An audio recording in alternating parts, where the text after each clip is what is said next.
కావాలని చెప్పి నలుగురికి వార్డు మెంబర్లు కావాలని చెప్పేసి ఎంపీటీసీలు కావాలి జెడ్పీటీసీలు కావాలని చెప్పేసి మనం ఆల్రెడీ ఈ సందర్భంగా హైకోర్టు వేయడం కూడా జరిగింది. ఒకవేళ దేవుళ్ళ అవకాశం వచ్చి ఇంప్లిమెంట్ అవుతే మనకు బీసీలకు కూడా అన్ని కులాలతో పోటీ పడి ఇతర రాజకీయ పార్టీలతో పోటీ పడి పనిచేసే పరిస్థితి వస్తుంది. మనం కూడా రాజకీయ నాయకులతో అడగాల, మాలో మా వాటా ఎంత అని అడగాల.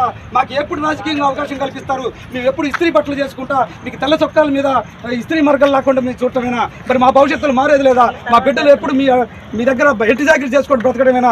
ఆనాడు సాయకులు ఐలమ్మ చెప్పింది, భూమి కోసం ముక్తి కోసం వెట్టి చాకరీ విముక్తి కోసం పనిచేయాలంటుంది. భూమి ఎవరి కోసం?